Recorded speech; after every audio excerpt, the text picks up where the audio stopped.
You're listening to Planet Zero, an original science fiction story by Brian Donahue, read by the author. Chapter 6, The Voice. Commander Gates stared at the figure of Cheryl Atkinson that stood before him. Her face was void of all blemishes and wrinkles, smooth and almost metallic. It was white as snow, and her eyes were glowing with the same colors as the planet below. They were swirling with the blue and pink tones of its atmosphere. She was standing tall and rigid, with the formality of a soldier standing at attention. Her body language and demeanor were totally alien to the woman they all knew and loved. Her black suit was as tight-fitting as one could be, and the scales on it seemed to move with the slightest movement of her body. When this being breathed, the scales moved ever so slightly as if opening up for oxygen and then closing with the following release. Gates hesitantly asked, "Cheryl?" The figure moved her head to look at him and said, "You are Commander Gates, Commander of the Redemption and authorized to speak for your crew and, by extension, planet Earth. We seek communication and understanding." Gates turned his head and asked out loud, "Who is we?" "We are the planet, and the planet is one." The body of Cheryl Atkinson walked slowly forward towards the front of the command center, keeping her eyes fixed on the planet below. "We are interested in more. We seek to know. We seek to learn. You surprised us. We are curious yet cautious." She gazed out the front window and seemed almost captivated by what she saw. She turned around and addressed the entire command crew. "We are beautiful." Gates stepped forward, but only a couple steps, so as not to seem confrontational. "You mean the planet? It is beautiful, and we are curious and cautious as well. Do you represent the inhabitants of your planet?" The figure answered, "We are the planet, and the planet is one." Gates looked at a science officer who returned his glance with a look of bewilderment. He knew a science officer hated not having answers. Right now, they were living in a galaxy without many answers. The commander continued to ask questions. "Why did you take our crew member, and is she still alive? Is she here with us now?" "You are inquisitive." Gates smiled as politely as he could, but he was feeling incredibly impatient at the moment. He had no real answers yet, and even though it appeared that Atkinson was standing in front of him, the changes in her appearance left him wondering if Cheryl had simply been taken and her body used as a means of communication. Was she even still alive? He stiffened and crossed his arms, trying to control the shaking he felt. He answered, "Yes, I am inquisitive about so much. Where is our crew member? Is she still existent in this body standing before us? She was taken against her will. Is she being used against her will? Why didn't you just ask to speak with us?" The figure answered sternly, "You are incapable of communicating with us in our preferred method. This body was necessary. The host you call Cheryl Atkinson is unharmed. She has been altered to serve this higher purpose." The crew of the Redemption all shifted uncomfortably in their seats as they collectively found it hard to believe that no damage had been done to their colleague and friend. The figure standing before them showed no signs of personality akin to Cheryl. It was closer to a mindless robot than it was to a feeling and unique human being. Even her eyes seemed mechanical and glassy. Brooks stood out of his chair, albeit slowly, as not to startle the automaton. He asked, "Is there any way for us to speak with our crewmate? We're terribly concerned for her safety." The figure tilted her head slightly and asked, "Why are you concerned?" "We are using her as a conduit to communicate. She is most useful for you and for—" Brooks interjected, "Us?" "Us." Gates turned his back on the figure and looked out the front viewing window again. The situation was impossible, and he hated the fact that he was stuck in this moment without a good game plan. The rulebook had essentially been thrown out when they arrived at this planet. He and his crew were now writing a new manual on first contact. He turned around and asked, Is it possible for us to speak with our crew member, even if just for a moment? If he could be sure that Atkinson was still alive and healthy, he could work more confidently with this representative of the occupants of this planet. He could play the game if he knew these beings meant no harm to Atkinson or his ship. The figure in black spoke to them again. Your concern for your crew member is touching but unnecessary. We require you to focus on communicating with this representative so that we can more accurately determine your purpose and destructive capabilities. Beyond that, we wish to learn about you. Wright, who was sitting impatiently at his pilot station, asked, Is there any way to make that big pointy thing retract back down? Gates gave his pilot a look that insisted he stand down a bit and said, That contraption is rather intimidating and puts us on edge. It will be hard for us to communicate effectively and honestly with such a device pointed at our ship. Besides, we've reasoned that you've already scanned us and have downloaded everything from our computer core. You should know everything about us in our recorded history, specs on our spaceship capabilities, and more, the figure responded. This is reasonable and understandable. Thank you for communicating your needs. Within seconds, the huge cannon-looking device receded back into the ocean, and the water fell back into place. The crew breathed a collected sigh of relief, but still felt tension from the prospect that Cheryl Atkinson could have been sacrificed so these beings could communicate with them. Gates' voice broke through first. Thank you. The figure tilted her head and allowed a small amount of surprise to become evident in her expression. You are welcome, she said in reply. Gates smiled and sat down in his command chair, hoping it would show a posture of peace and hospitality. He asked, How should we proceed? The representative looked at Science Officer Brooks awkwardly. After a few seconds, he realized that she was waiting for him to offer his seat to her. She desired to mimic what she saw Gates do. Brooks quickly stood up and waved to his chair, insisting she take a seat. Brooks walked over to stand behind his commander.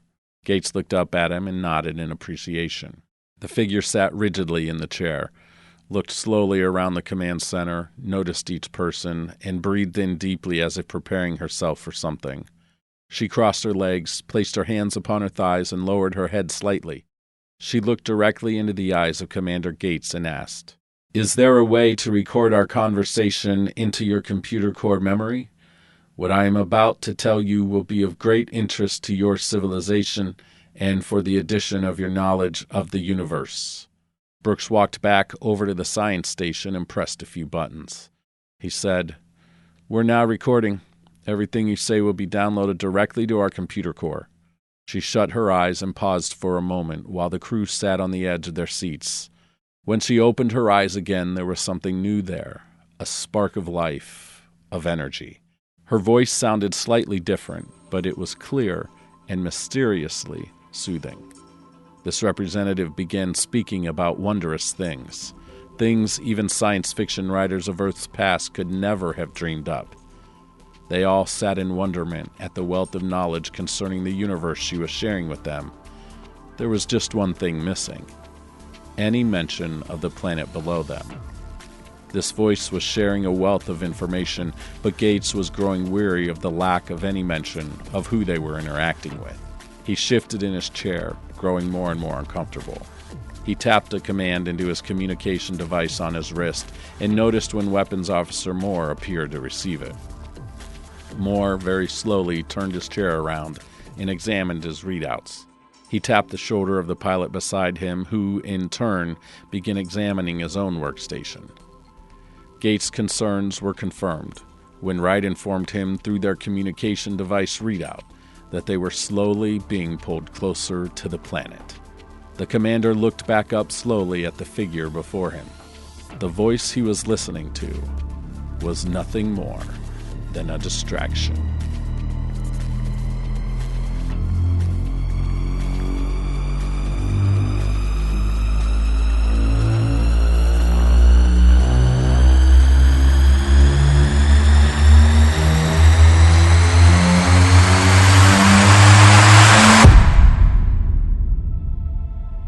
Chapter 7, Deception.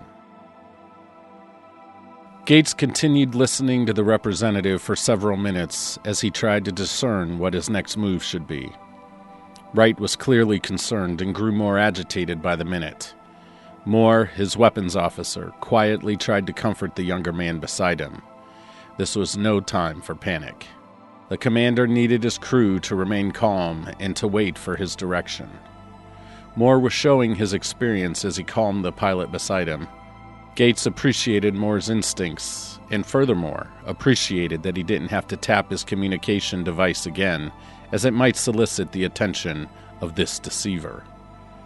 Gates worried about the person of Cheryl Atkinson, but was now feeling bound by his duties to protect his ship and the remaining crew. Now that the planet was pulling them into itself, he might be forced to make a decision that could leave their crewmates stranded, if she was even still alive. He hated the very notion of it. He prayed there would be an opportunity to turn the situation around. He started to prepare himself emotionally and mentally for this looming, wretched decision. The deceiver continued talking, no doubt sharing immense secrets of the universe, but no one in that room was actually listening anymore. By now, they all had become aware of the slow drift Redemption was taking towards the planet. Everyone was slowly and methodically examining their readouts and preparing themselves for the inevitable orders that could come at any moment from their commander. Gates knew his crew trusted him, but they were living it out tremendously well in this terrifying moment. He tried to examine the work of his crew as casually as he possibly could. Moore was ready to power up the torpedoes. Wright was ready to fire up the thrusters. Sensors 1 and 2 were collecting data. Fox at engineering was checking to make sure everything was in working order. They were all ready to respond in an instant. Gates sat waiting for the right moment. He was wrestling with how long he should let Redemption sink closer to the planet. There was, most assuredly, a point of no return, where efforts to escape would fail. Perhaps they were already past that point, but he had no way of knowing for certain. He placed his hands on the arms of his chair and sighed deeply. This caused the deceiver to hesitate and pause for a moment. Gates looked into her eyes and smiled as non-threateningly as he could. This was no time for bluffing. The deceiver asked, "Is there an issue, Commander?" Gates shook his head and responded, "No issue. However, I wonder if our crew member, whose body you're using to communicate through, would understand that we are not so unaware of our current state of affairs." The deceiver stirred slightly in her seat and uncrossed her legs. She moved smoothly to the edge of her chair and said, "We are aware that you possess a limited intellect, yes." Gates tapped his communication device and then smiled. He said, "Are you aware of the weapon being pointed at the back of your head?" She slowly turned her head to find Engineer Fox standing behind her with a very clean and intimidating hand laser pointed inches away from her head. One finger twitch, and the imposter's head would be burned to a crisp. The deceiver spoke slowly. "Surely you are not intending to harm the body of your beloved crew member?" "I don't wish to harm anyone. My ship is being drawn into a planet, and I cannot just let that happen without a good explanation." The deceiver responded quickly as she turned her head back towards the commander. "We do not respond to threats, and we will not comply with any requests as long as a weapon is pointed at our representative." Gates and Fox exchanged glances. Fox was obviously stressed out, but doing his best to hide it. The commander knew that if he ordered Fox to shoot, that it would impact the man for years to come, wondering if he killed one of his crewmates, even if she had been taken, twisted, and turned into a walking, breathing communication automaton. Gates sighed and said, "I see your point. Stand down, Mr. Fox." The younger man obliged with a sigh of relief as he lowered the hand laser. He stepped back slowly and began to turn back towards his station when the deceiver rose with one smooth and inhumanly fast movement. She grabbed him by the back of his shoulders and slammed his body to the ground violently. This deceiver stood over Fox as he laid on the floor face up, trying to regain his equilibrium. Before Fox could react, The representative raised her right knee in the air and brought her foot down into Fox's ribcage so hard that it knocked the wind out of his lungs. Everyone could hear his ribs crack as the force of her strike shattered bones. He writhed in pain. The deceiver now had a new look on her face, and it was not friendly. She grabbed a fistful of Fox's uniform, lifting his torso slightly off the ground, and raised her arm and clenched her fist to hit him again. Gates tapped a panel on the side of his chair, and out popped a hidden hand laser. He rose from his chair and ignited the laser before she could strike his engineer again. She flashed Gates a look of great surprise before her figure was finally vaporized. The crew of the Redemption sat in silence and shock at how quickly that had turned south. They stared at their commander and wondered what his next command would be. He closed his eyes and released the hand laser from his grasp. It clanked on the hard floor of the command deck. Gates opened his eyes and saw the planet getting bigger and bigger in the window. He breathed deeply and then took a step towards the front of the command deck, towards his pilot. "Mr. Wright," he said as calmly as he could, "I've got a plan." Thank you for listening to this week's episode of Planet Zero. I'm the author and narrator, Brian Donahue. I want to personally thank you for listening to these episodes and for sharing them on all of your own social media platforms. This podcast is a part of the Trek Geeks Podcast Network.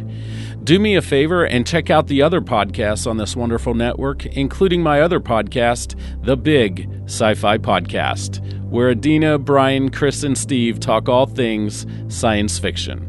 Until next time, remember to treat each other with kindness as we journey together on the adventure of life.